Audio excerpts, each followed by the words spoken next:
Hola amigos, ¿qué tal? ¿Cómo están? Sean todos bienvenidos otra vez a mi canal. En este video lo que vamos a ver es un poco lo que son las mangueras para compresor, los acoples rápidos y cómo nos conviene o no de diferentes maneras ir haciendo las conexiones para que funcione de la mejor manera posible nuestro compresor.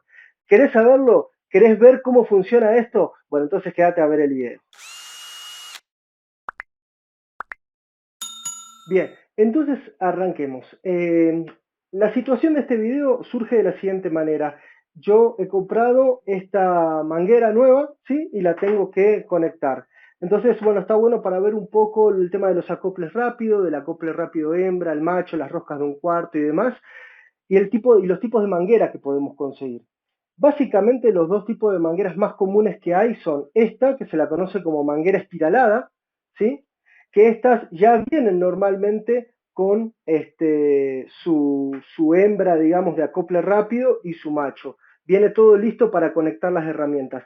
¿Para qué sirven o cómo son los acoples rápidos? Sirven para intercambiar rápidamente las herramientas. Por ejemplo, en este caso hacemos así y ya está funcional el soplete, ¿sí? Y se saca así de fácil y podemos conectar rápidamente, por ejemplo, una clavadora, ¿sí? Y ya está funcional. Para eso sirven estos tipos de acoples que se llaman acoples rápidos. En este caso, esta es una manguera espiralada, ¿sí? Se la conoce como manguera espiralada, aunque no lo crean, acá hay más de 7 metros de manguera. En este caso, la manguera que voy a colocar ahora es esta manguera, que es una manguera común, digamos, nada más que es preparada especialmente para aire comprimido. Digo que es común porque no es espiralada, son más o menos 6 metros. ¿Cómo se conectan? Esto es lo que vamos a ver ahora en detalle, ¿sí? Vamos a tener que utilizar este acople rápido hembra, ¿sí? Y vamos a necesitar estas dos espigas que son las que van a ir tanto en la manguera, una, como en la otra punta de la manguera agarrada al compresor. Esto ahora lo voy a empezar a hacer y lo vamos a ver un poquito más de cerca para que tengan en cuenta cómo son los enganches, cómo se va haciendo. Una cosa importante también, yo normalmente, y lo van a ver después cuando muestre más de cerca que es con la manguera espiralada, que ya la tenía de antes, normalmente las uniones le ponía eh, teflón. Bueno, hoy día me recomendaron y compré este Travasil, que teóricamente sirve más. Vamos a probarlo. Vamos a entonces comenzar con el proceso de armado de la manguera, esta nueva, la manguera común, siempre para aire comprimido, ¿no? Pero manguera no espiralada, a eso me refiero común. Vamos armando primero las fichas. En este caso tenemos lo que es el acople hembra, en donde le tenemos que colocar ¿sí? Esta espiguita, que en este caso tiene, esto es de 10, ¿sí? Y esto es de un cuarto, rosca de un cuarto. En este caso yo, como le decía, normalmente uso teflón. Vamos a dejar de lado el teflón por hoy y vamos a probar esto nuevo que he comprado, que me han recomendado, que es Travasil, que es una traba para roscas. Ojalá funcione bien.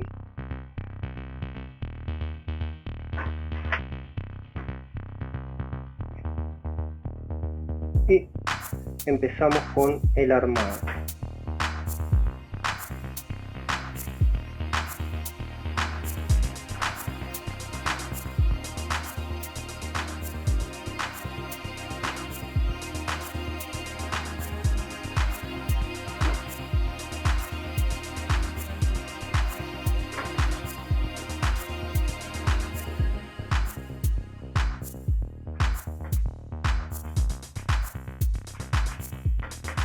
Bien, este lado ya lo tenemos listo.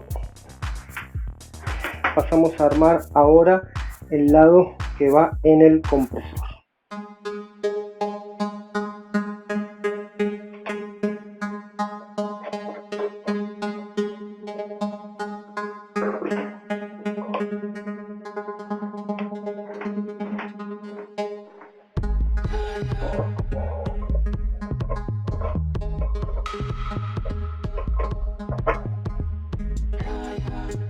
Bien amigos, ya llegamos al final, tenemos el compresor listo, ya está abriendo, digamos, abre y cierra la válvula, no pierde por ningún lado.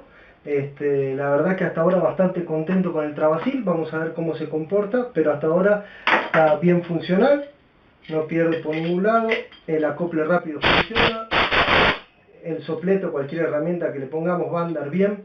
Así que bueno, esto ha sido por todo por este video. Espero que les haya gustado. Si es así, dejen un comentario, un like y suscríbanse al canal, así tenemos más contenidos para compartirles. Que esté bien, hasta luego, nos vemos.